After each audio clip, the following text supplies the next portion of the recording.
Welcome to A Time to Thrill. This is your host, Aime Austin. It is July. So I'm here to you with a very special episode.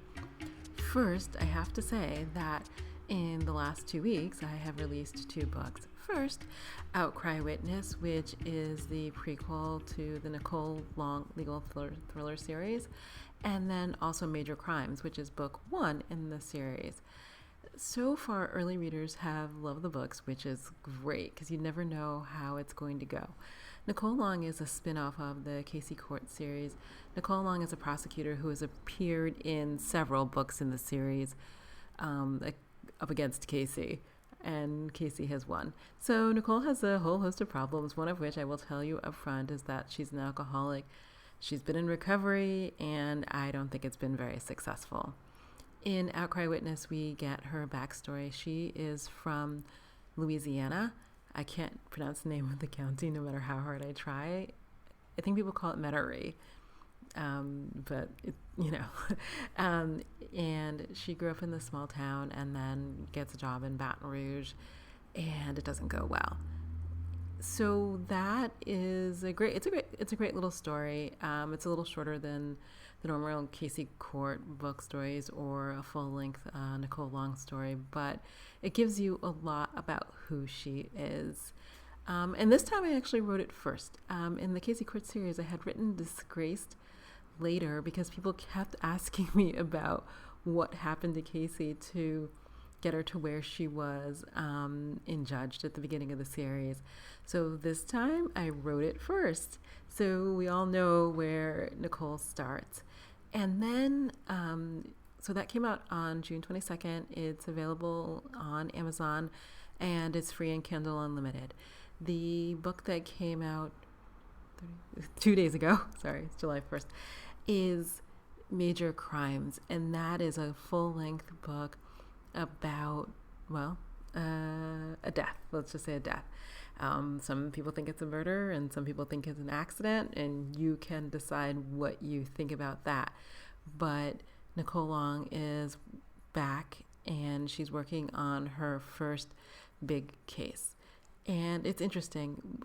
Her boss, Lori Pope, is the county prosecutor in Cuyahoga County. And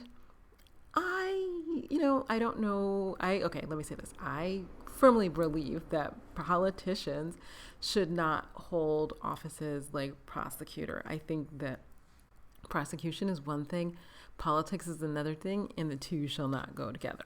But I am not running the world, and so in Cuyahoga County, as well as other counties, Los Angeles County too, the prosecutor is an elected position, so they run for office, which means they have to cater to the whims of the electorate. And Lori Pope, maybe she's doing that, maybe she's out for more. You'll have to decide on that. Now, this month I am having a great talk with Julie Strauss. So Julie is a writer. She's a romance author, but she's also the host of a podcast called Best Book Ever, which I appeared on, and I'll include a link in the show notes. Julie has got me talking more about books than I ever have in my life. I love to read. I love to write. Unfortunately, I can't do both at the same time. Oh, I wish I could. It was one of the best quotes when Zadie Smith pointed out that the worst thing about writing is that you can't read. Writing takes up so much of your good reading time. Anyway, Julie has this podcast called Best Book Ever, and every week she interviews a person and they talk to her about what they think is the best book ever. And it's so fascinating to listen to. And when she invited me, I immediately had a book in mind, and it was really interesting to talk to her about it because, as we discussed in this podcast, I don't discuss books with people. Reading is such a solitary activity. And for most of my life, I've never really discussed books with people. I read books and then I move on and, live a whole life. But my reading life is pretty separate from the life lived out in the world with people. So it's super interesting to talk to Julie, get her perspective on books. And I am proud to say that I got her hooked on Tana French, and I'm so delighted about that. I think Tana French is a very brilliant writer. I think her writing is better than her plotting, and I usually pick plot over writing, but for her, I pick writing over plot because She writes thrillers, but they're not particularly violent or gory. What they are is really sort of like, they're not, I don't want to say psychological thrillers, but they're sort of a meditation on humanity. And that I find fascinating. So Julie and I talk about all of these things, as well as her latest release. She co-authored a book with Mark Leslie called Lover's Moon, and we also talk about in the episode, and a link will be included in the show notes. So I hope that you enjoy this interview, that you have a chance to pick up Outcry Witness and Major Crimes, which are out now. And without further ado, I'm happy to introduce Julie Strauss. Hey there, and welcome to A Time to Thrill. This month, my guest is author and podcaster Julie Strauss. Hi, Julie. Hi, Amy. So nice to talk to you again. I know, I'm so excited. So I think I emailed you. I was like, I've been talking to you in my head for 3 days. Me too. So now I have to like pull that out because I feel like I've already had 10 conversations. So how are you doing in Southern California? We are melting. We're having those crazy, hot, muggy rains. I don't know what's going on. Global warming is messing us all up, but it's kind of crazy weather here. No, I will admit it's a little weird because when I moved to California 20 so many years ago, it was, hot and dry, and then it was hot in September, and then it was just hot and dry. And Yeah. it actually did rain more, excusing that one month it rained, I think in 23 or 2004 or something that was awful, but it did rain more. And so it seems like it just rains a lot less, but we get these odd humid waves with little bits of rain. Yeah, and everybody makes fun of Southern Californians because we do not know how to behave when it's rainy, but I love it when it rains because we all kind of I was actually at a book club meeting last night and it was outside and the sky just opened up on us and everybody started acting like it was an alien invasion. It was the funniest thing. And I don't know, Southern Californians kind of delight me in the rain because we're just so stupid about it. We do not know how to act. No, and I actually stopped carrying an umbrella. I mean, I used to on the East Coast, and so I'm always surprised. And I look at it, and then I'm like, how do I turn on the windshield wipers? Oh my God. Yes, Every exactly. single time. And I think they should be they should light up when it rains or something. Yeah, we have no idea how this stuff works. It's just so foreign.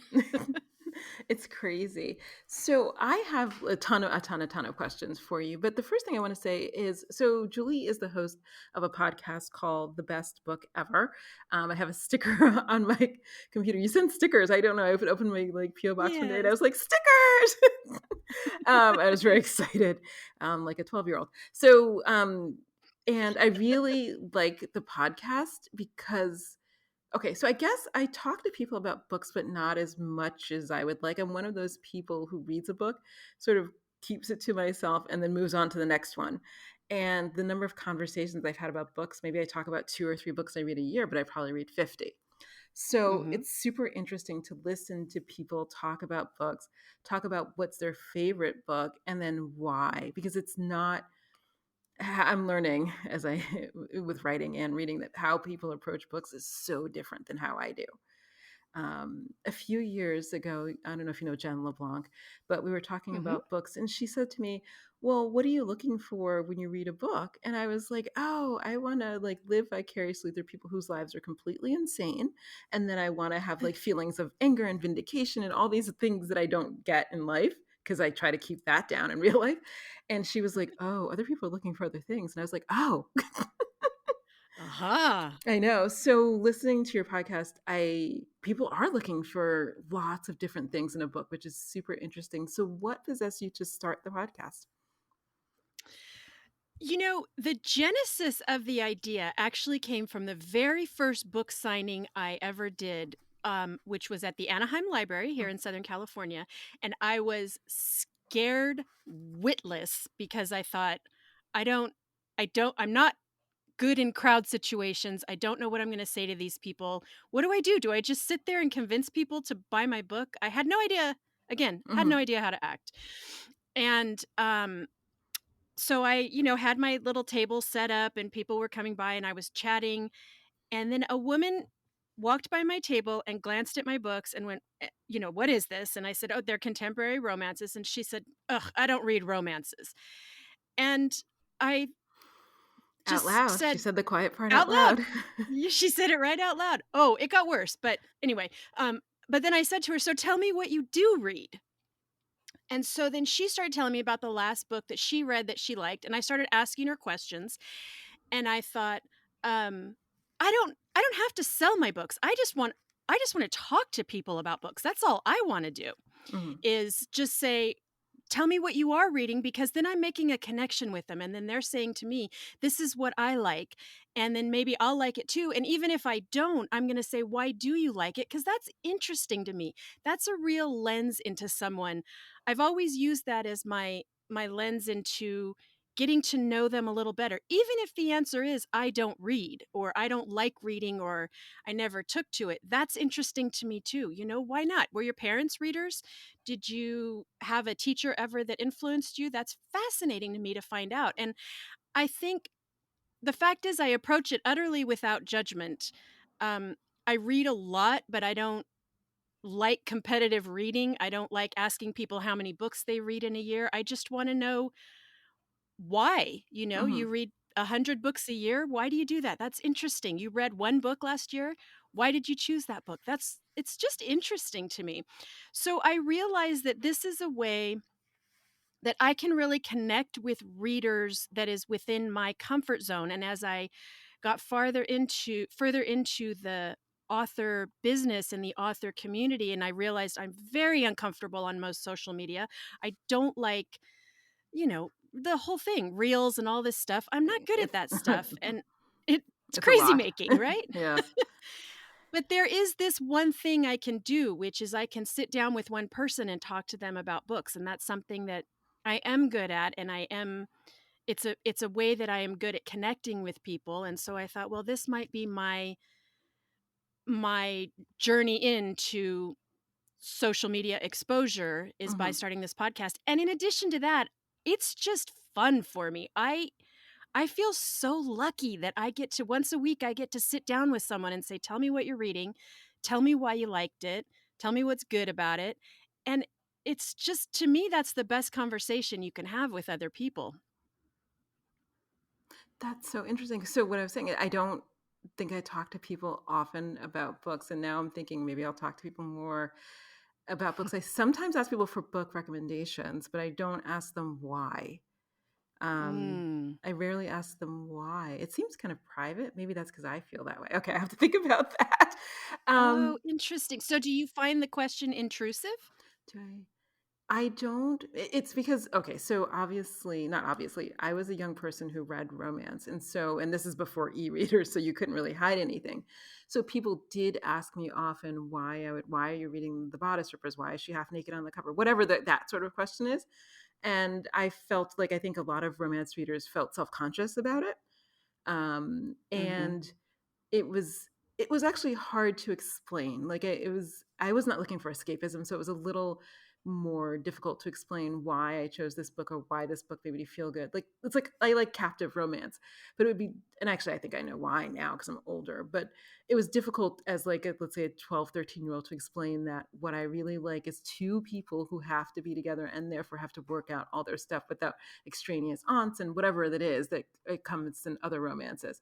So I know now better, but as a young person, when people ask me, because I was always had a book, I didn't have good answers. Um, and then Mm. also people are like, I can't believe you're reading romance. I thought you were smarter than that, or, whatever that Ugh, is. yeah. And I mean, I went to like a seven sister school, and actually a lot of people were like, well, why aren't you like reading Proust? I don't know, or whatever it was that people were supposed to be reading. And I was like, oh, but there's a local library in the town. And that's where I spent a lot of time on getting the romance rack. And she'd call me, and the 6 or 16 books would be in, and I would take them all out. So Yeah. it was, and that's what I was sitting in my room doing, while other people maybe were there reading Shakespeare. I don't know what they were doing, but I was not doing that. I was literally just reading romance when I didn't have to do schoolwork.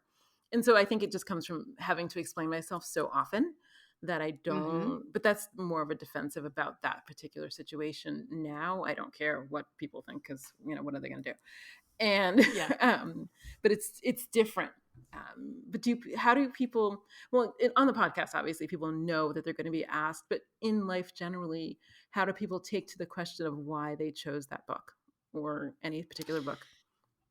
Readers almost always want to talk about their books. I am rarely um rebuffed when I ask that question of people. Every now and then I'll be at someone's house and I'll say, "Oh, what'd you think of this book?" And they say, it was okay. And I can tell they don't really want to talk about it. Hmm. And who knows what that reason is. But I have noticed that for the most part, readers really want to talk about reading. It's such a solitary pleasure and a solitary hobby that when you find someone like minded who you can connect with a little bit, uh, it has been my experience that people really want to do that. Okay, that's okay. I'm gonna really think about that, because that's super interesting. I talk to readers occasionally when I'm like doing book signings and things like that, but I think, and I have a lot of friends who read. Obviously, I just don't think I talk about books that often. But that just may be it may be a habit. Because Yeah. when you asked me to do your podcast, I was all happy to talk about books, and Yeah. there's a lot of books I think I talked to you. I think I like tried to sell you on Ton of French, and um, Oh, and you did, and I am a ton of French junkie. I'm so glad you brought her up because I am obsessed with her now. I love her writing That was style, but there's a oh my god. when I was, oh, I don't know what age, maybe in my late teens. I don't know when Maeve Binchy was writing books, but I really enjoy a lot of Irish literature. I don't know Mhm. what it is about the storytelling method or the way that they talk about people. I don't know, something about it that I really enjoy. And she does it. Plus, there's sometimes murder. Not that it's Irish Plus as there's well. murder. But it's plus there's murder. So can I ask you, when did you start reading, as a, well, before now? Were you a child who read a lot, teenager who read a lot? Oh, yeah. I was one of those kids. I don't remember not reading. My mom was a big reader. Both my parents were big readers. Um, my mom read a lot of romances. We always had those around the house, but we always had a lot of all kinds of books around the house. And I remember being really young and sitting next to her with like one of her her romances, and I was just sitting there saying I was reading. Hmm. When I'm sure I couldn't read, but that was what I used to like to do, is pretend to read with my mom. Books were just always this thing in our house that we did. And I was an anxious, nervous kid, and that was always my mom's prescription. Go read a book until you feel better. I was Oh, wow. if I had Wow. insomnia, she'd say, That's a good answer. "Stay up." Yeah, it was a good answer because it was a way that I could control it myself, or Hmm. get hold of my anxiety myself, and she was never, nuts about bedtime. If I was always an insomniac when I was a kid, and I would come down to her and she'd say, "Go back to bed and read until you fall asleep." And it didn't matter. I'd be like, "I have school tomorrow." And she'd go, "It's okay. Read till you fall asleep. You'll be fine." And that's just what I did. So reading to me was always soothing and comforting, in addition to be enjoyable and a fun hobby and escapism. But it was also very much a coping mechanism for me. Hmm. So f- it's just a habit I've never lost my entire life. I can probably count the times I've gone to sleep without reading on one hand because I can't. You get in bed and you read a book till you fall asleep. That's just what you do. I don't understand people who can just fall asleep. That's crazy to me. That you I don't have to haven't read first. I haven't figured it out either. I don't know how they do it. I mean, I No. literally don't know how to, but it's interesting because my son, I've sort of bequeathed that to him. And then Excellent. he's like, but then how do people fall asleep? I'm like, I don't know. I have no idea. It's a mystery. I said, but I don't know. I've seen people fall asleep, just fall asleep. And I'm always like, wow, that's amazing. I don't know how you Yeah. did it. But I've seen it. So I know other people can do it. It's just, it's mysterious. So made you decide that you could, because this is me, is always the leap. What made you decide that you could write a book? Well, that was always my dream since I was a child. That there was never anything else I wanted to do. And I was doing sort of the, well, it's old fashioned now, but submitting and um I had a file on my desk of magazines and places I'd submitted to and all kinds of short stories and things like that. And then I got married and had kids, and I was an at-home mom for many years, and I was still writing, and that was actually really good for me because it made me realize it's not the publishing part that is important to me. It is the writing part that's important to me. And the reason I love that realization so much is that when my kids were older and I was ready to rejoin the workforce and I started indie publishing, the results eh, the results weren't tied to my self-esteem Hmm. because I knew that the important part for me was completing the novels and getting my thoughts out and getting these short stories written to a level that I was happy with. Right. And that was the goal for me. And then publishing is great, and earning money from publishing is phenomenal. I love all of that aspect of it. But the where I hang my hat is on the actual writing. And so I'm really grateful for that perspective of all those years when I was not working in publishing, because it made me realize the part of the job that is really important to me, which Wow. is always, always the writing.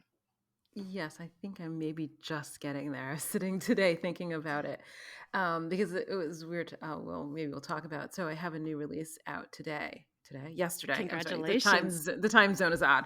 Um, Called Outcry Witness. So like I'm refreshing and seeing like how many people bought it, how many people pre-ordered, how many pre-orders went through, and I was thinking about as I'm refreshing the screen whether I was like, I don't think like after all these books, I'm like, this is not as important as I thought it was. um, Ah, but it felt so important. Well, I think 10 years ago, when I think my first book came out maybe 10 years ago, and it was so important. It's like, is it up? It was a traditionally published book. Is it up? What are they doing? And that was a time when, well, they didn't have statistics instantly. I got a paper. Oh my God, I got a yeah. paper royalty statement every 6 months. So it was, well, well, but beyond knowing in real time. But it was just, that felt so important for years. And I Mhm. think I have finally let go of the importance of that part. Because I really do enjoy the writing and telling the story and crafting I have a little world I've crafted. And, some of the Easter eggs just make me laugh, and it's just great. Um, and the after stuff, the the refreshing and looking, well, only 4,000 people downloaded today. What does that mean? I mean, like, Right. what does that mean? And, Right. and I was like, but what does it mean? And I was like, I'm not sure what it means. I mean, it means income and things like that, but it doesn't validate or change the writing aspect. Yeah, and I don't at all mean to diminish the desire for our books to have success, because I very much want that. Right. Um and uh, and I go through phases where I start looking at sales and start thinking, "Oh gosh, this one's not doing so well," or whatever. But I just realized in those interim years where I was only writing and not publishing anything, I sort of got to the core of what was the important part, so that when I do start getting crazy about sales, I can stop and go, "Okay, come on. You're getting sucked into this. You know this is not your end game." But Wow. I don't know. It's so Sometimes I interesting think, because I had, no, go ahead. no, it's just I chased it for much longer. I think I kept chasing. It's like, oh, I got to get published and I got to do this and I got Yeah. to. It was a hamster wheel, maybe. I mean, maybe it was like a 10-year hamster wheel. Well, it's addictive, isn't it? I mean, and the fact that you can keep refreshing, my God, it's like Well, that that is cannot possibly be good for us. no. So I had to go. I had to take a break and run some errands today, and that was a good break from it. And I came back and I was like, I think there's something I'm supposed to do. I was like, oh right, check your sales. Check your That's sales. what I'm supposed to be doing. it's just insane. So I'm trying to think. So how many books have you written now up till now? Um, I believe Lover's Moon, the one that we just published, is number 12, I think. 11 or 12? Okay. And I did want to ask you, so Julie has a book that came out, oh my God, last month, 3 weeks ago. I lose track of Um, time. um, May 24th, yes, Okay.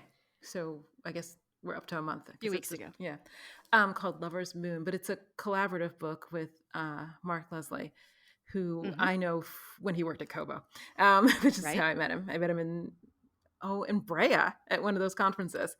Oh, right. Yeah, that's the yeah.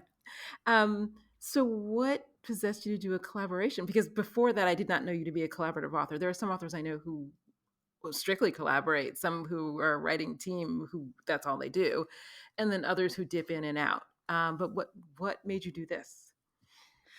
Well, I have never collaborated before. This was my first time. Mark's a really good friend of mine, and we've worked together in different capacities.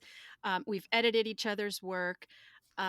He is someone that I fundamentally trust as a human, not just as an author, but just as a person.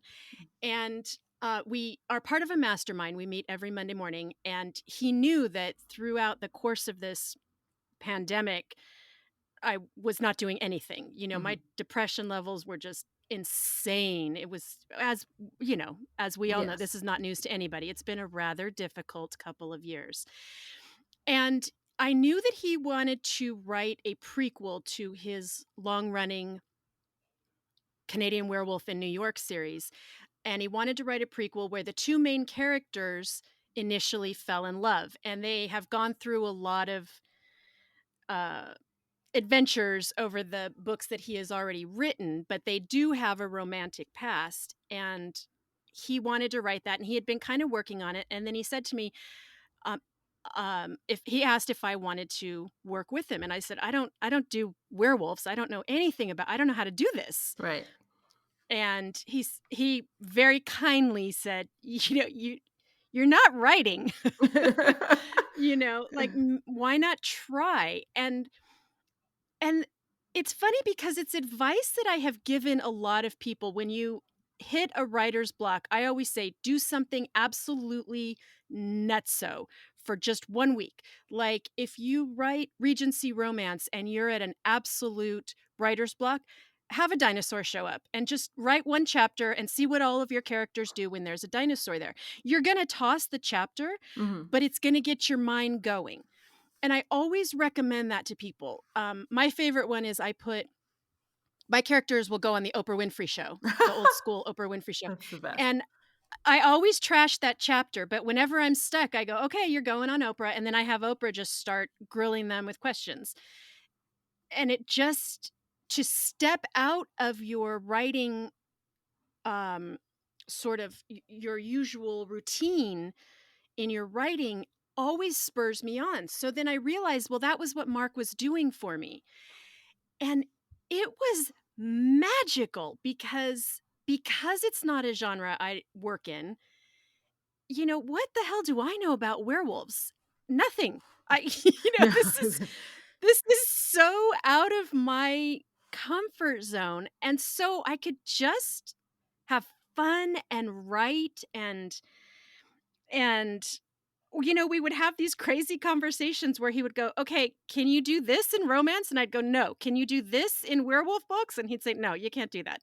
And so it was just so like, it just kind of felt like playing in a whole different sandbox. And since we finished it, my brain will not stop. It's all I want to do is write now. It's like it sparked this creative Yeah. energy in me again, which is phenomenal. So I will say this to the end of days, if you're ever stuck, just do something that is totally unexpected for you. Add zombies to your contemporary romance just for one chapter, just do it. Or, do a werewolf somewhere in your story, out in outer space. It's fine. You're going to trash it, but it just spurs your brain and it is so much fun. So I will tell you. So I read the book last week. I think last week or over the weekend. I think I had emailed you about it because I don't generally read paranormal. And I Mhm. don't think I've ever read a book with a werewolf ever. I mean, I know there's millions of them. I just have not ever read them. So I was thinking to myself, it's my first werewolf book. Was it yours, or if you worked with him before? I guess you had. Have you read his other werewolf books? I guess. I have read his books. Yeah, I've read all of the Canadian werewolf books, and I like his writing very much, and, um, so I knew the general world, but other than Mark's books, no, I don't know that I've ever even read paranormal romance, really. I don't think. I don't think so either. Maybe one or two, but not generally. But I love contemporary, so that's in women's fiction. So I don't know if I don't ever think about it. What was it like then delving into that world? Because that's a world with rules. I only know the rules Yes. for the worlds I exist in. Like I know the thriller rules and I know the romance rules and I know the women's fiction rules. And apparently Yeah. that's probably all I know. Um, Yes. because I know there's other genres with all sorts of other things going on, like Regent. I mean, I know a lot of people who write Regency, and every time I look at it, I think that looks like a puzzle, and I don't want to dip my toe Yes. into that. Um, Yeah, same. so then, what was it like entering into a world where you had not written before? Well, the good thing was we structured it like a very typical contemporary romance in the he said she said chapters. Right, And at this stage of the relationship between these two characters, Gail and Michael, Gail does not know that he's a werewolf. This is right when they first meet. right. And she is not paranormal. Hmm. Um, and so she's just a woman living in New York trying to meet a nice guy. Um, and so then we alternated these chapters where Mark was writing from the perspective of Michael. And so he could handle all of the werewolf stuff. And then I could just handle Gail's chapters. And so, in a weird way, we were both staying in our genre lanes Hmm. and then just sort of smashing them together into a romance. The overall structure is of a romance. You know, we follow the romancing the beat structure pretty closely. Right. But as far as the paranormal situations, he pretty much handled them in his chapters. And then every now and then I would say, well, would she notice this? Would this happen? And he would be able to say, nope, that doesn't fit in the werewolf world as I have set it up. The conversations were so much fun. I can't even tell you. It's so I had these moments where I would be talking to him, we'd be having a Zoom chat and I'd be going, "Well, okay, so if a werewolf can do this, does that mean he can do this?" And and then you hang up the phone and you sit there thinking, "I just talked to someone seriously, in earnest, a colleague about werewolves for the last hour, like seriously parsing out how werewolves work in the world." And I would hang up those calls and I go, I cannot believe this is my job. This is the coolest thing. I mean, it was so much fun. No, that is cool. So I have a question. So the book that just came out today of mine is a prequel. Mhm. And in a previous series, I did a prequel, but I did it later because I kept answering questions for readers, and I thought maybe I should just write it down. Um, Lesson learned. So I did it first this time, and it actually helped me structure the series rather than keeping everything in my head. But what was it like for you writing a backstory or writing about something that had already happened? Well, fortunately, Mark is we have extremely different styles. Mhm. And in that he's very, very loose about plotting, and that's how he works really, really well, is he kinda just, "Let's just see what happens." So he that was good in this situation because he wasn't married to anything. When we first started talking about this, he didn't come at me with, "These are the rules. This is what it's gonna look like. This is what each chapter needs to look like." He showed me there are a couple of chapters in the original book where Michael talks about, when I met Gail at the Barnes and Noble bookstore, Right. Yes. this Okay. is what I thought of her. Right. And so we took that as our jumping off point and we just decided we can do what we want here. And I was so lucky that he is so loose about structure and he's so open to um you know whatever works for the story is what's right for this story. And which is not to say he agreed with everything. There were many ideas where I came back and I said, "You know what should happen is this." And he would say, "No, no, this is you're going nuts." But we're good enough friends that It's okay. that Yeah. was never a problem that he could rein me in when So, he needed to. so he wasn't tightly. Maybe I'm more tightly tied. I don't plot, but what I have found is the more and more books I write in a series, specifically, the more and more references I've made. Like in 19 whatever X Yes. happened, in 19 whatever Y happened, and so I did have to make sure that nothing contradicted it because my memory is not is it's a little Swiss cheesy. I'm not gonna lie. Yes. And I don't Yeah. always remember what I wrote in the first book like 15 years ago. Like I'm it's not and to reread them, I don't know if I would have that kind of time. So it becomes making sure those threads are in place. And I found the hardest part. So he did not have so many threads that it was just like pull one and everything unravels. Oh, he has threads everywhere, but he's just very relaxed about it. His attitude is very we'll figure it out. We can figure this out. It's fine. And that was also really really good for me because I'm the same thing. I feel like I've got a Swiss cheesy brain and I keep very very detailed series bibles Hmm. and he doesn't have that. And so I would say things like, "Well, does Gail have a brother or does Gail have any siblings?" And he'd go, "I don't know, let me go check." And I go, "Wait, what do you don't know? What? I don't understand this." But it like I said, it was so great to work with that because I it was so great for me to see this loosey-goosey attitude and to be able to go, "It still works. You can calm down. You don't have to have such a tight grip on everything, Oh, and it'll still work."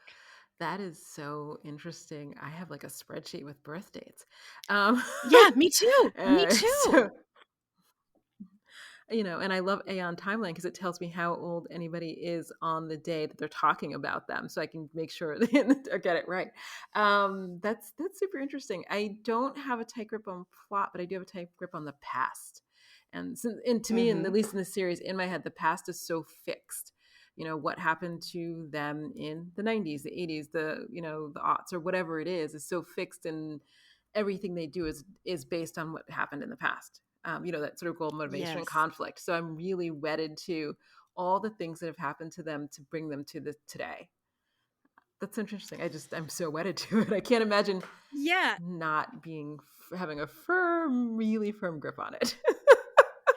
and I don't know, I'm really interested to see what lessons I've learned from this experience and how I will take it into my future solo writing projects. Hmm. I cannot imagine that I will ever be as relaxed about it as he is. It's something I tremendously admire in him. Um, I tend to need a firmer foundation, but I have a feeling the lesson that I'm gonna learn in the long run is, calm down. I They're know. words. We're being creative here. It's this you're not writing the I don't know, whatever everyone says, War and Peace or something. Right. Just write. You can fix it. That's that's probably true. I'm gonna think about that. Not today, but I'm gonna think about that. No, not today. Not today. So another thing I noticed about the book is, at least for me, it ended on a bit of a cliffhanger. Mhm. But I am not familiar with the series. When I opened it, I realized, well, it started in the present and then went back. And what I was trying to figure out is, well, I guess the series number is its own thing because it was 5. I assumed it was in time until I started reading, Yes. and then I was like, "Oh no, this is not in time." But the book to me ends with a cliffhanger where her brother's, talking about this mysterious sort of thing that's going on. But Right. is the cliffhanger was it meant to be a cliffhanger, or has that already been resolved? No, it's meant to be a cliffhanger. Mm. And we both have ideas of where it's gonna go, but it's honestly his series, so, I don't know what the hell he's gonna do. Okay. I I can't wait to see what he does because I we planted a lot of seeds and, um, I think I know where he's going with it, but we'll see. I S- don't know. Okay, so what I want to ask you about your podcast is, when I was younger, this is actually probably still true, but I try to curb it. I would read anything, Anybody would suggest anything, and I would literally read anything. And as I get older, I don't do that as much anymore, and I no longer feel obligated to finish books I don't like. I mean, I used to have like a deep obligation. I was like, well, I've started it, so I gotta soldier through it, Mm, which only like 10% of the time had a payoff, and 90% of the time did not have the payoff. yeah. So in in the podcast, because you do read the books that you talk about, or the guest talks about, has it broadened, or were you otherwise a wide reader? No, it completely broadened my reading because I'm the opposite in that the second I graduated college, I made a vow I will never read again unless I want to be reading unless I want to be reading it. I'm never going to force myself through a book again. There are just too many books to read, There are. and I'm never going to get through them all, and so I'm not going to waste my time on the books that aren't interesting to me. But I had also noticed that I was really getting narrow in my genres. Not necessarily in authors, but in genre selection. I just kind of was always in women's fiction, romance, literary fiction, historical fiction. And I kind of never left those four. And so talking because I reach out to so many people for the podcast and I intentionally reach outside of my friend groups and my colleague groups and I try to talk to as many people who are as different from me as possible. The books have just been all over the place. So it has expanded my reading just phenomenally. And it's been great for me. And I don't like them all, but I always feel like it's been good for me. Hmm. So then with that, have you then started, I guess, on little branches, or into genres or subgenres, as they were, that you would not otherwise have been? I mean, I imagine that there's somebody who could say to me, read these 25 Regency romances and they'll change your life. I don't know, but it could happen. And Yeah. and so I always wonder, because there's some genres I don't read, because I've tried 5 or 10 or 15 or 50, and I think every time I try this I think, okay. And so then I let it go. Mhm. I let it go. But I always wonder if I'm missing the one that's the key, that would, or that author that's, going to make it magic. Have you had any of those kinds of experiences where you're like, this is a genre I otherwise would not have picked up, but look at the magic this person has created? Oh, yeah, and you're responsible for one of those actually, which is Tana French, because I had heard of her, um, but I had always assumed that's not for me, it's gonna be too scary. I don't like blood, I don't like violence, but you spoke so highly of her, and as did, Lisa Marie Cabrelli was on my show, Mhm. who is a really close friend of mine and, someone whose reading taste I also really, really trust, and she said the same things that you did. And that got me thinking, okay, I liked both of the books that both of you chose for the podcast, which automatically makes me think I'm probably going to like the other things they recommend. So, I've become an absolute Tana French junkie since starting the Yeah, well, podcast, which is because she doesn't have, in my estimation, an excessive amount of violence. There are books that I don't read, like I don't read serial killers, yeah. because because I don't like sociopaths and psychopaths, because I don't really have a reason for what they do, and I need a Mhm. reason. And being like sociopathic, well, it is a reason, but it is not a thoughtful reason. It is a mental illness reason. And Yeah. I'm always looking for like revenge, or some convoluted life story that has led them down this path. So to me, her books aren't violent. There are some books, because I will read thrillers, that you open them and I was like, oh nope, there's going to be blood, gore, mutilation. I can't do it. There's going to Yeah. be, like, there was Karen Slaughter writes a lot of books of child molestation, and I can read one, but I can't read 10. And Yeah. No, when no, I got no. to the ninth one, I was like, this is too much. Like, this is just too much. I'm not saying it doesn't happen. I'm not saying it's a whole thing. I'm just saying this next one is really just too much for me. Yeah. Especially because she had a small town medical examiner, and I thought, wow, you have. It's like it became like Angela Lansbury. I was like, oh, you just have too much going on in this tiny town. Like, I'm afraid to visit because bad things happen, and you're only part time. So Yeah. like, um, so no blood, no gore. What are the things that you don't read?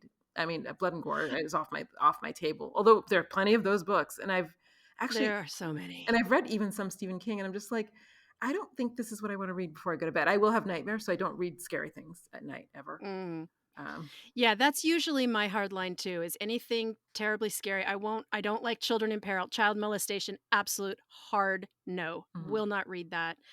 Um, you know, if there's a sexual assault, ugh,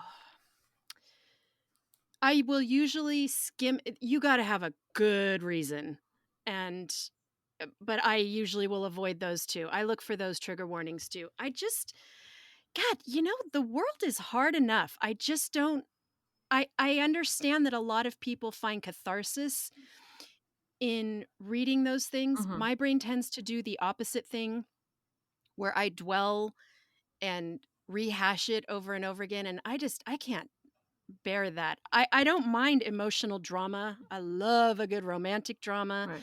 I love a domestic drama. So it's not pain or sadness, it's just the description of the physical violence that I cannot bear, you know? That's a And that might change, I don't know, who knows? Oh, I don't know, I can't even watch it. Like, I think I No. had read something years ago that suggested that you can't unsee things, and, like, visual Mhm. things are pretty brutal, and your brain, like, you can't ever go back. So, I do stay away from violence. It's not as bad in books, but sometimes I can't go back, and so I try to keep it out. But what so then, given the whole sexual assault thing, then what did you think in the whole era, especially the beginning of the new adult era, where a lot of the backstory for the characters was sexual assault? You mean in romance? Yes, the New adult new adult romance? romance, yeah. Yeah, I I just don't read those. I just can't it when that is a motivating factor, it's too it just hits too hard. It just hits too hard. I avoid those things. Mhm. There's so much romance out there, and that's the thing that I also always like to tell people is this one isn't your flavor. There are a million other flavors. So I find that once you know the words to look out for, you can avoid those triggering things. Oh my god, I have a question for you. So then wait, what's your best book ever? I don't know, I never thought to Okay. ask. Okay. All right. So my Uh-oh, there's a lot of prefacing. I'm All right. scared. Yes. So, like, I have a best book ever that I think is truly the best book ever written. I also have, like, my favorite of the last couple of years. Um, Oh, okay, well, you gotta I tell me have what's the best book ever written, okay, because I wow. think uh, I think the best book ever written is Howard's End by E.M. Forster, which was written in 1910. I think it is both Mhm. academically perfect and entertainingly perfect. I think when I want to learn how to write something better, I will open that book and look at the structure of it again. But also, when I just want entertaining escapism, I will also read that book just for fun because I've read it so many times. I know the characters very well. I learn something new about them every time. So I think it's a perfect book. Wow, okay, I'm But gonna it's hard to get people to read that book because it's, it's old fashioned, it's Bloomsbury Group, and people tend to go, "Ugh, old white guy, old British white guy, I don't need any more of those books." And I get that. mhm. So I will say my my favorite when asked my favorite modern book, it's probably both of Britt Bennett's books. I think The Mothers by Britt Bennett is probably my favorite modern book. I think it is a masterpiece. Okay, so these Have you and read that one? no. I read Howard's End, but now I wanna Oh, re-look at it because oh my gosh, that never happens. no, I haven't read at all. Okay, so okay, oh my god, I have so many thoughts. Okay, with Howard's End, okay, so there was a period, I wanna say maybe in my 20s, where I did read a lot of books that were written well, no, I love British novels, so I have read a lot of books that were written in the from let's one of my favorite college classes was like the British novel. The person Uh-huh. who taught it was my advisor. So, I clearly have like my own biases because my mother read a lot of British novels when I was a kid. And those were the things that were in the house.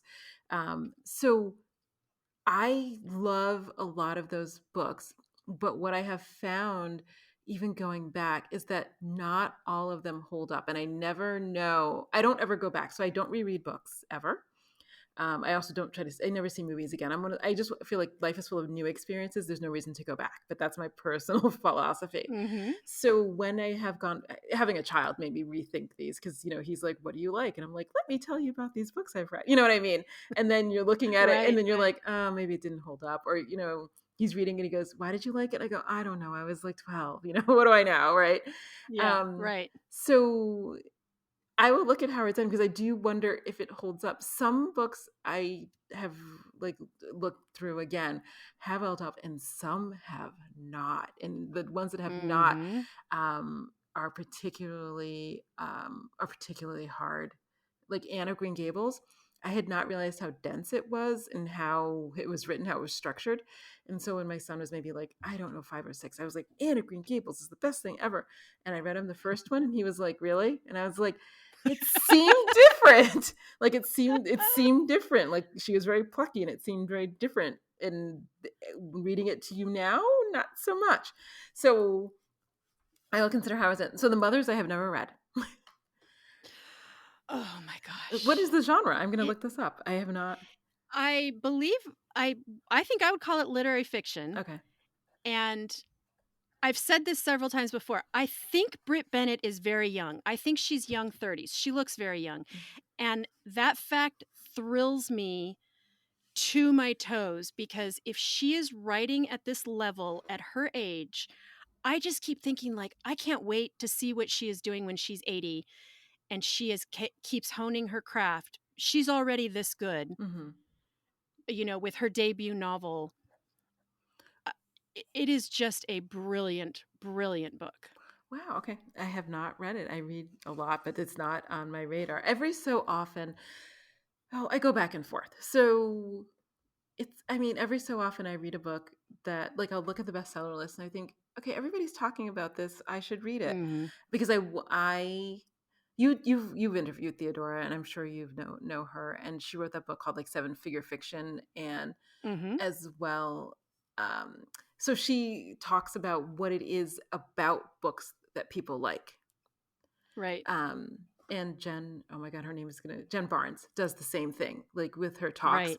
talks about what it is about a book that hooks people in, or about a story that hooks people in. So I'm always really interested in that, especially lately in the last few years, what it is about certain books that, like, can round up a large group of people who agree it's good, as opposed to 10 people love this and 10 people love that, the splintering of reading. Yes.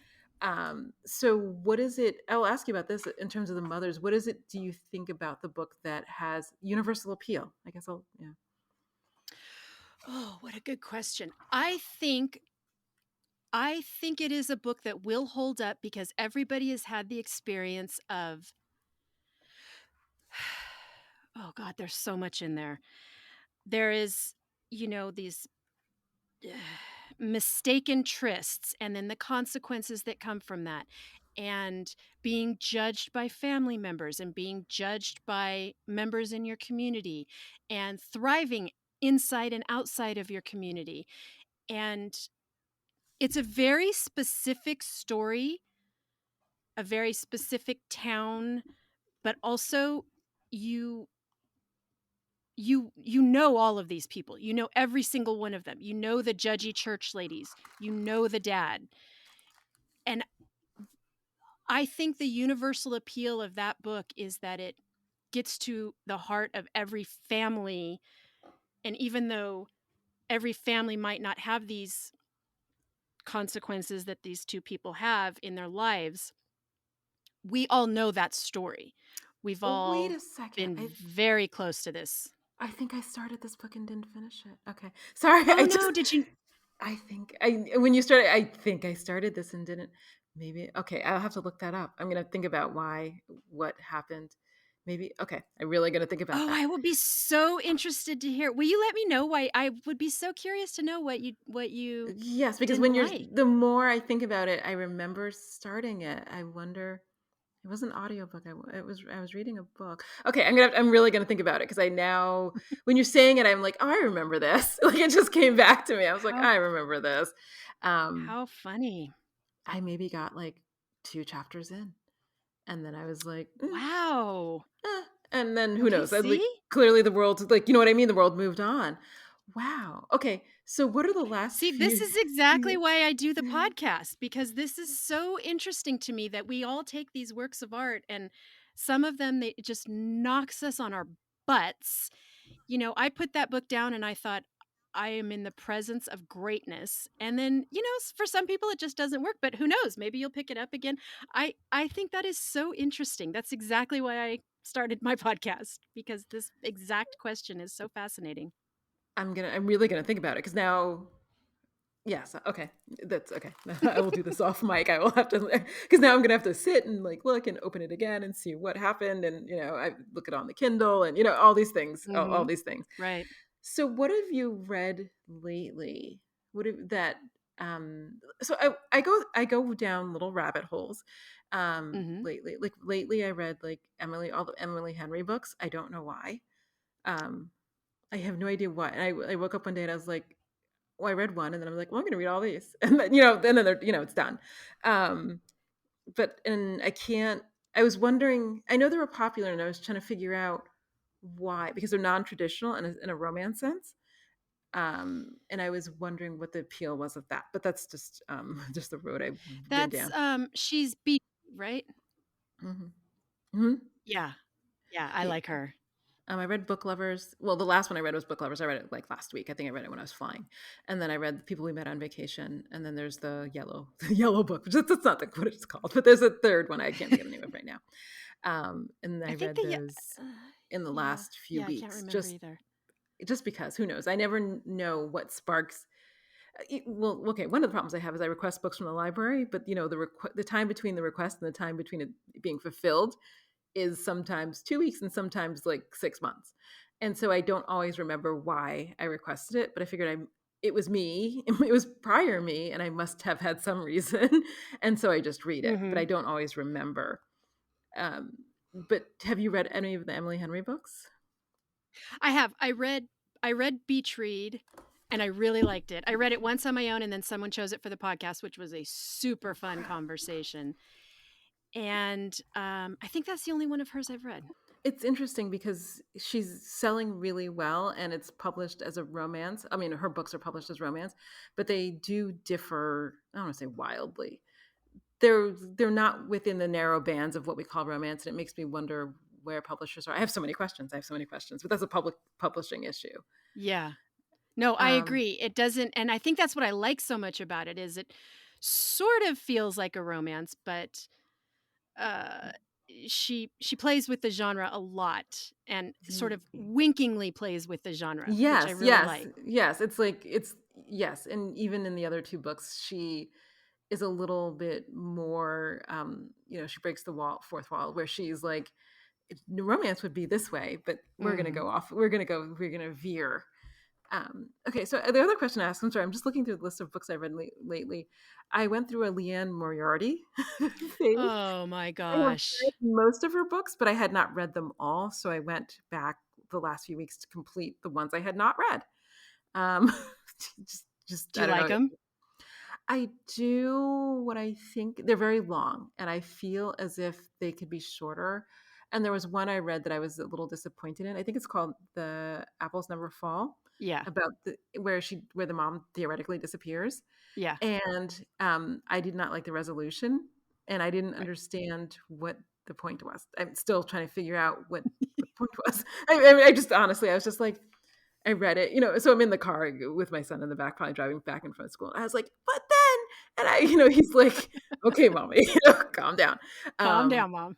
calm down. I was like, but that's something I just don't understand. I'm still trying to figure it out. Um, but what have you read lately that's caught you by surprise or that's been more something that you didn't think was going to be as good as it was? I just read Pachinko by Min Jin Lee, Oh my God, and it just came back from the library, but I don't have time. So I put it on hold again. That's because I saw that and I was just like, "Oh, I'll do it," but then 2 other books, they all came at the same time, so I can't really Oh, I know. I hate when that happens. So, I just they allow you not to hold put it out, so I put it out to July 15th. So Oh, I'll read it good. then. Perfect. So you can stagger it. Yeah. Yeah, Libraries are magical places. yeah. Yeah, I loved it. That one absolutely hit the Venn diagram of things Julie loves because, a multi-generational family saga. I mean, oh, it was so good. And there's a mini series on, I think, on Apple or on one of the, I don't know, the streamers. It's on one Mhm. of the streamers, and it's been getting really good reviews, but I'm nervous to watch it because I have such fixed ideas in my head of what everyone looks like, and I feel very sort of protective towards Yes. it, and so, but then again, I it's been getting great reviews, so I do wanna watch it, but it is a gorgeous book. It's one of those books where you sink into it, and then you look up and, you're sort of stunned that, you're "What? I'm just sitting here in my bedroom just reading a book, like, I'm not." You know what I mean? Like, you're Right. so absorbed in the world and the history of it and these people's lives that it's one of those very immersive family dramas. Oh my gosh, I loved it. It was just a great, great read. And the other one I recently read that I loved was, Daisy Jones and the Six by Taylor Jenkins Reid. Have you read I that one? couldn't finish it. Oh, I no, why? tried. I thought it was boring. Wait, okay. So it's the band in the Southern California. I feel like they're in Laurel Canyon, but they Yes. don't call it Laurel Canyon, or maybe they do call it Yes. Laurel Canyon. So I read chapter 1, because then, Mia Hopkins recommended it. I think it was Uh-huh. her. And so I read chapter 1, and I read chapter 2, and I thought, "I don't know if I care." And then I read chapter 3, and I thought, "Life is too short."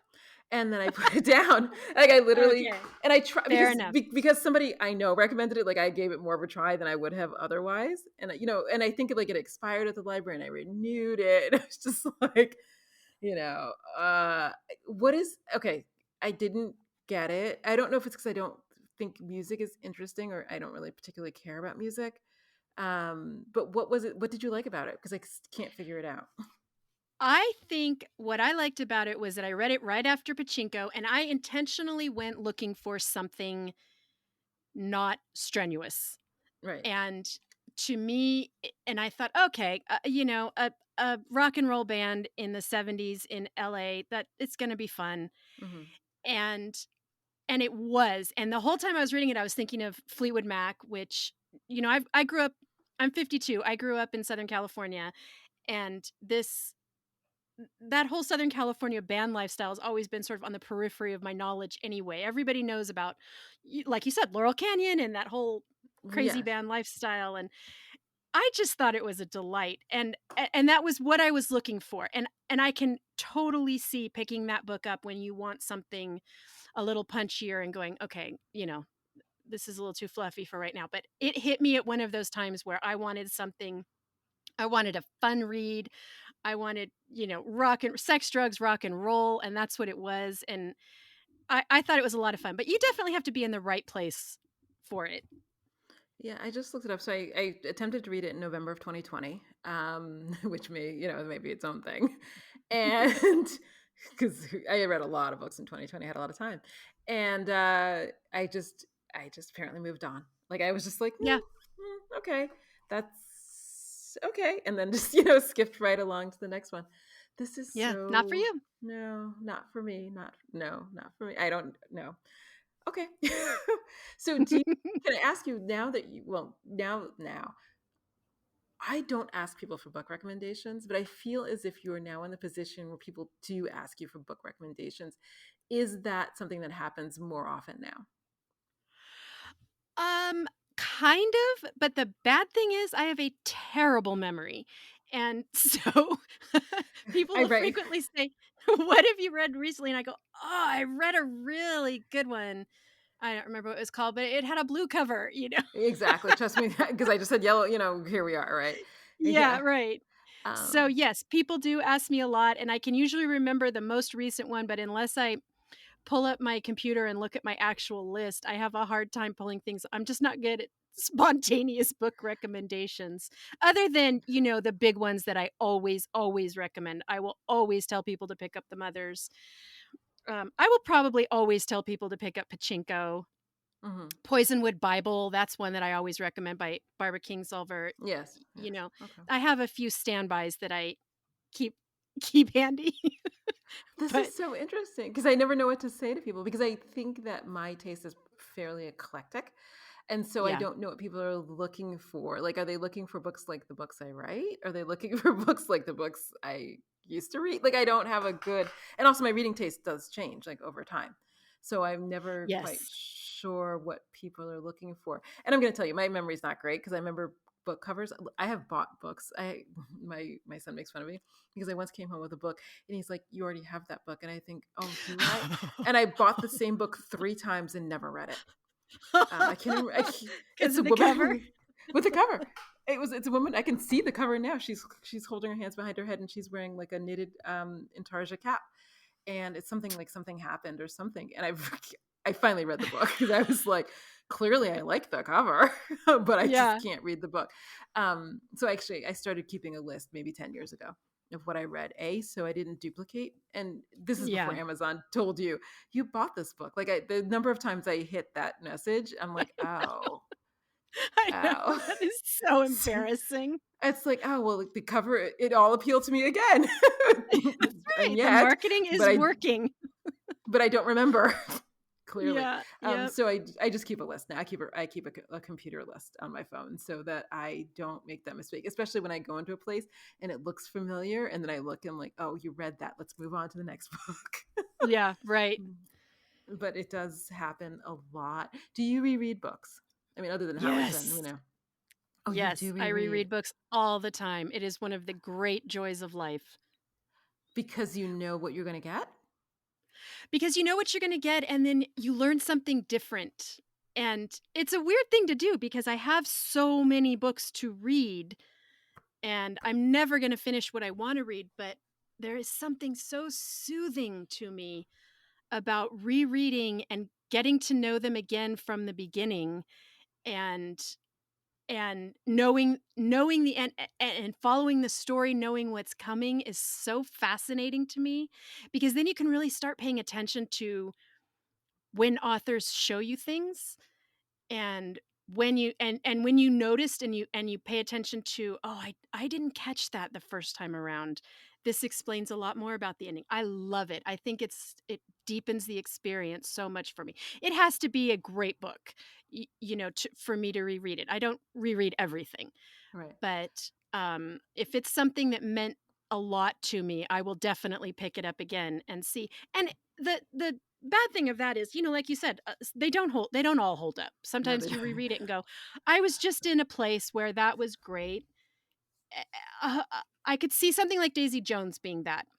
Hmm. You know, it just hit me at a time where I wanted something light and frothy and wonderfully fun. And uh, if I pick it up next December, when I tend to pick up, sort of heavier tomes, I'd probably go, what are you doing here? Come on. This So, is so then do you have a keeper shelf? Because I'm looking at the bookshelf I have here, and it's mainly books I haven't read. Because once I read a book, I usually give it away. Mhm. Because I don't, because okay, I grew up in New York City with people who I swear to God, New York City is just a one big fire hazard. Like my son and I were talking about fire, and he's like, I don't see a lot of fires in Budapest, and I was like, they don't seem to have one because we had a chimney inspector come, they come yearly, to make sure that you're not leaking gas out of the thing that's connected to the chimney for the building. Okay. And Okay. so, I was like, but when I was growing up in New York, there were tons of fires all the time. And then I was thinking to myself, but everybody's house I went into had like floor to ceiling bookshelves. So everything was just a fire hazard. And We're all flammable. I grew up with like having to move books, and boxing the books was like the first thing you did. It was like 40 boxes or 50 boxes or whatever. So I keep very few books in my house, like not very, Yeah. not maybe I have like 100 or 200, but no more than that. And they're constantly going out the door. I'm like, what can I Yeah. take to the library? What can I donate? What can I give away? So then do you have a keeper shelf with these like Howard Zend and I guess whatever else, these books that you reread? Since I don't reread, I don't keep anything really. Yeah. Mm. No, I do have a keeper shelf. It's not as big as my to be read shelf.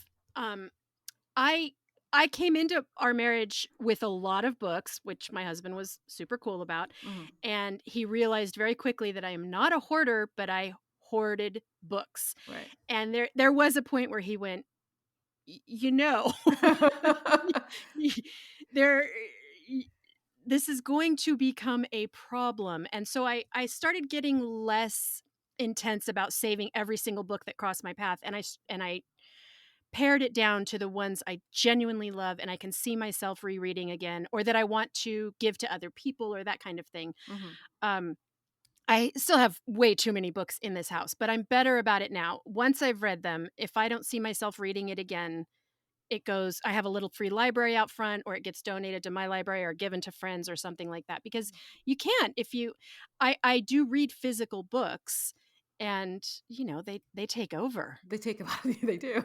They And so like you very said about quickly. moving, there is nothing worse than moving books, because, you think you can Oh just my put god. thousands of books into a box, but you get to like 10 books and all of a sudden, oh my God, it's too heavy. So you have to have, It's too you heavy. know, oh God, A thousand moving a books is thousand the boxes. worst. It Yeah. is. Yeah. And I refuse to do it. Like I will never do it again. So and the last time I did it was maybe like 25. I'm not kidding. I will literally never do it again. So Yeah.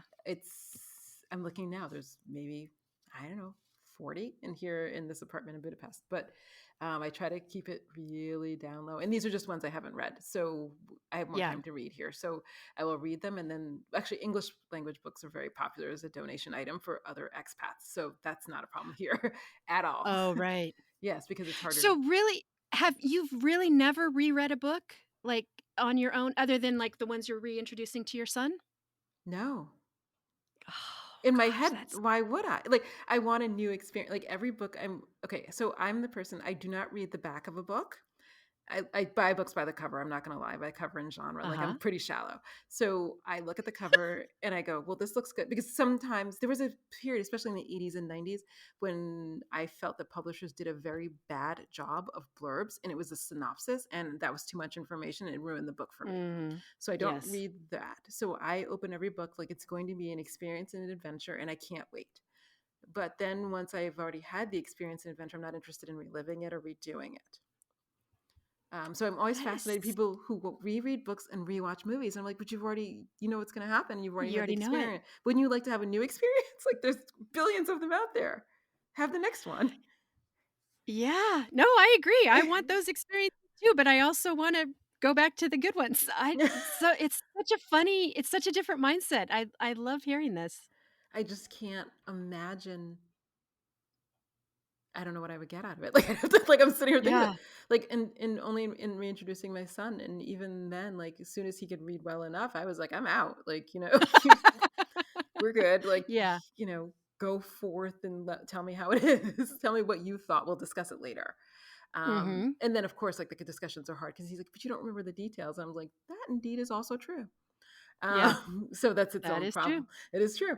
But we can have like bigger thematic conversations, not specific plot conversations. But no, no, just the thought of it, like no, no, you made my head hurt. No, nope. I'm sorry I made your head hurt. No, I just keep thinking, well, what would happen? Like I'd open it and be like, well, I already know then would I skim?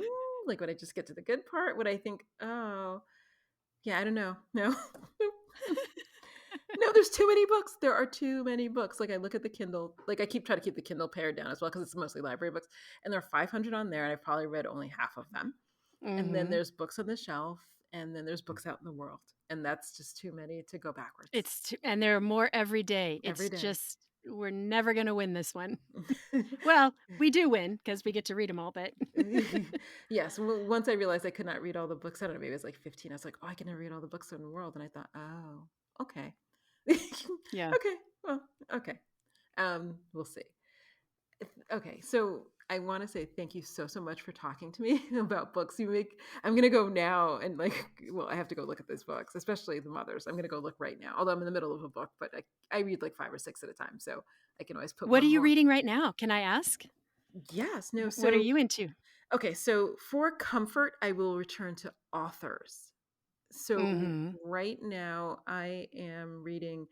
The one I started 2 days ago because I just wanted something comforting. I can't believe I'm going to say this. Is Serena Bowen book. She writes contemporary romance, but she writes angsty romance. Uh-huh. So there's one on the Kindle I hadn't read before called Ricky Move. So I'm reading that. I'm trying to read Brick Lane by Monica Ali, but I don't know how I feel about it. I'm halfway through and I'm not sure I'm going to finish it. I've never heard of that. What is that a romance? No, it's probably women's fiction. It's about a woman from India who is in an arranged marriage with an older man, excuse me, among other things. But that's how the book Mm. starts. Her husband, I want to say she's 18 and he's 40. It's something like that. Oh Um, my gosh. and let's see. Oh, The Survivors, Jane Harper. I read two Jane Harper books that I like, and every time I start The Survivors, I get lost when they're in a diner and he's like talking to his ex-girlfriend and somebody's new girlfriend. Every time I read it, I get lost and I think, okay, I got to stop this and I'll start again. But I did read her other, The Dry, and I'm not gonna remember the other book, but they're all like a tan and blue cover. But Yeah, no, I read The Dry. I've read 2 of her books also. Is this one new? The one that you're trying to get through right now? The Survivors, it's 2020, The so Survivors. I've been trying to. Oh, I read The Dry and The Lost Man. Yes. Okay, I haven't read The Survivors. I've that's interesting. I like her, but I haven't tried this one yet. So I feel like I need to have sometimes I can read books. Okay, when I'm kind of distracted, my brain's all over the place. I can read romance because it doesn't require that depth. Because I know it's, I mean, I don't know what's going to happen, but you know it's going to happen. It doesn't require that depth of Yeah. reading. Anything that requires, like, she writes these murder mysteries, and they're like, there's a lot of backstory and a lot of, I don't know, driving through the deserts of Australia, and Yes. so that requires a little bit more focus, because when she introduced like 4 or 5 characters right in the beginning, I couldn't keep it straight in my head, and every time I picked it up I couldn't keep it straight in my head, so I'll have to do that in a time when my mind is a little bit more clear. Like at the time my son was like graduating, there's like a lot of stuff going on. So Yeah, it's going to right. require like a clear space in my head. But those are the ones that are currently like in rotation on the Kindle. Like I open the Kindle and you're like, which one am I going to read today? Oh no, there's a book that I want to finish, but it's about domestic violence and I still haven't finished it. Oh, give me a second. I can't remember. Oh, it's not here. Um, oh gosh, darn it. I believe they're in Ireland, and it keeps going back and forth in time. And I really, really want to finish it, but I'm having some difficulty getting through it. I keep reading it on airplanes. The only place I'm reading it is Mm. airplanes, and I do fly a lot, but not enough to finish the book. It is called 21. Oh, I'm looking for it now. It's like something 21st Street or something, 21st Street or something like that. And it, I can't finish it, but it seems very thoughtful, I want to finish it. I'm just not very good at it. Okay, interesting. How many books do you read at a time? You know, uh, I would say, well, 3, because I always have an audiobook going, which is what I listen to when I'm gardening or doing chores or what have you. Hmm. Um, and then but my main book is always a paper book, and that's my bedside book, that I read before I go to sleep or, when I have free time or what have you. And then I intentionally keep the podcast books during business hours, and I count it as work. And the reason I do that was because I did never want to get to the point where I resented, because Oh, I yes. don't like all of the books that I read. Right. I'm always interested to know why other people like them, but I don't always like them. Hmm. And particularly when they go into the genres into sci-fi or fantasy, those aren't my genres. And so I treat the podcast reading as part of my workday, and every day at 4 I sit down and I pick up, and so that way I never get resentful of missing out on reading time. I've never had that experience of, "Oh god, I just want to read a book, but I have to read this stupid Hmm. sci-fi." It's never happened because it's part of my work day, and so it's kind of fun. I think, "Oh gosh, this is for my work today. I get to read this book, and Right. even though I'm not liking it, I get to sit here and read. How cool is that?" So, I always have 3 going, but it's one main one and one audio and one podcast book. Oh, that's so specific. I hop back and forth based on my interest. No, the book I was talking about was The Women at 72 Derry Lane. That's the one I want Oh. to. It's Never heard of that. it feels very interesting, but I remember reading it on a plane from Frankfurt. Oh, then I started talking to a woman next to me who was reading a book, and then I talked to her most of the flight about books that I got into. And See, it then connects us. and then I tried doing it. Oh, then I sat next to a woman on a different flight who only read romance. And I was like, and we had a very similar background. And I was like, oh, so we got talking for 5 hours. Her husband was sitting on a different row. And then, and I was like, do you want to switch? She's like, no, I can talk to him anytime. No. So this woman, the woman at 72 Dairyland, I keep trying to read, but then I keep having these conversations on airlines. Yeah. So it's one of the ones that I do want to get to, but it feels a little not harrowing. I read this other book on domestic violence that was so the women get so isolated, and it's just scary. Mm. But I try not to read books of a similar type back to back. Yeah. So I'm always looking for a palate cleanser. It's like, here's romance, and then here's women's fiction, and then here's a thriller, and here's I do read memoirs. Like I read the Viola Davis memoir, and then I just read a memoir about hoarding because I don't know, I woke up one day and decided that's what I needed to know more about. So it's just I know, to trust me. I have no No, I answer for it. I was just like, I gotta read this, and I read the whole memoir, and I was like, oh my god, that's insane. And then I moved on to something else. So it's just a hodgepodge. how was the Viola Davis book? I okay, this is the mistake I made. I saw, and one of the emails I saw was a link. It's an email from an author I know, and she recommended the Netflix special. So I watched the Netflix special, which let's just say it's 45 minutes. And Mhm. unfortunately, it covered 80% of the book. Oh, I know. okay. But I didn't know that going in. So I was like, "Oh, I'll watch it." And I was like, "Oh, okay, I'll go get the book." And then I read the book, and I kept like waiting for the other part to come, and it never Yeah. came. And I was like, Ah, "Oh, shoot. I wouldn't have watched it had I known." Like I don't watch movies or anything if I'm going to read the book. And actually I don't watch movies generally if there's a book and I've read the book. Yeah. So Yeah. that was a problem. So I don't know how it would have been had I come to all of it fresh. But Oprah had teased out all of, the high points. And so it was Right. just like, oh, yeah. Okay, well, I haven't watched that special, so I will skip it. And, Yes, I would not recommend seeing it beforehand okay. for sure. Okay, good, 'cause I love her, and I really wanna read that, so I'll do it that way then, I'll read the book. Yes, don't watch the special. It was very well produced. I mean, it's Oprah. It's very well produced. The questions are very Yeah, of probing. It's course. very interesting, but it teased out all the things in the book that I otherwise would never have known about her because I just don't know enough. I don't know a lot about her. So I was like, Yeah. because it opened with like a scene that Oprah had just talked about, and I was like, okay, so let me skip to the. Oh no, they talked about that too. you Oh, know, right. yeah, Yeah. yeah. So I got burned, but it's okay. It's a short memoir. So it was like maybe 3 hours of my life. We're all good.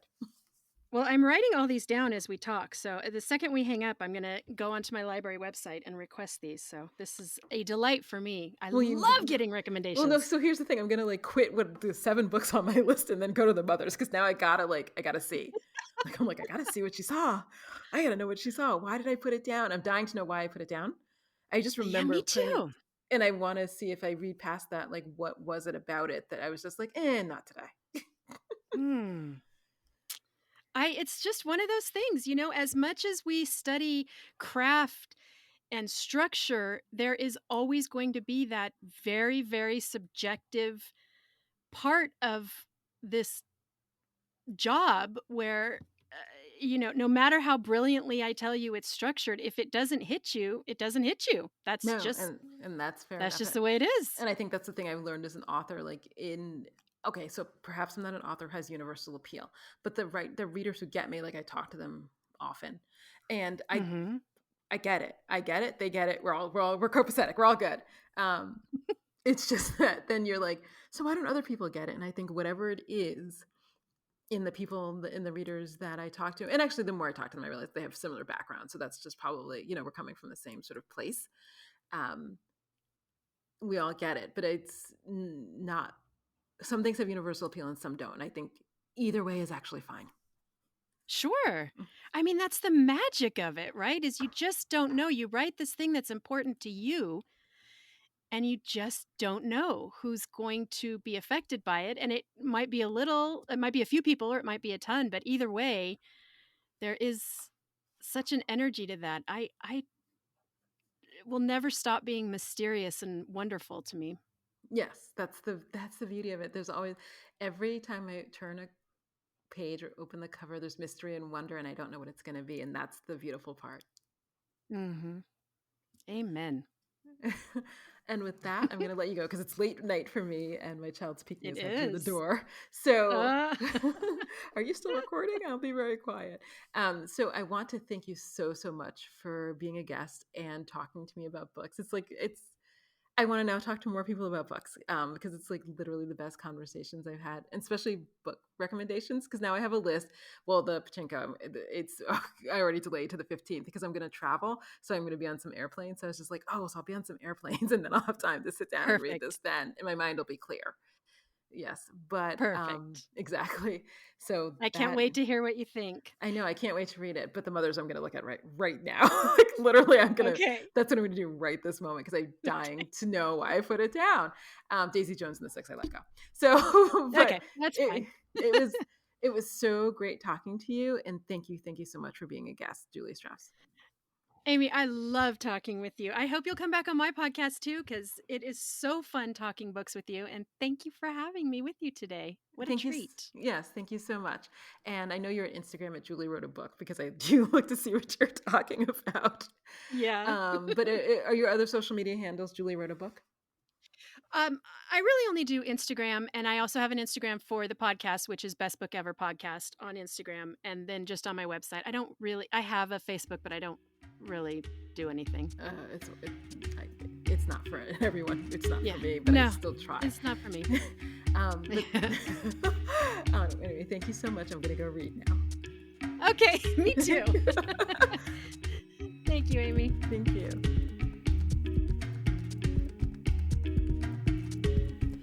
This has been A Time to Thrill with me, your host, author Aime Austin. If you've enjoyed today's episode, I hope you'll share it, rate it, and give it a 5-star review on Apple Podcasts or wherever you listen. Reviews will help other listeners find my conversations with brilliant creators. Also, please hit the follow or subscribe button on your favorite podcast app. In addition to hosting this podcast, I am the author of the forthcoming Nicole Long series of legal thrillers. Outcry Witness and Major Crimes are available for pre-order. I'm also the author of the Casey Court series of legal thrillers.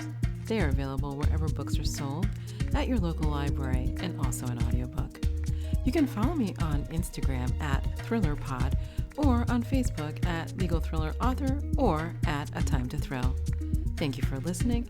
I'll be back next month with another great conversation.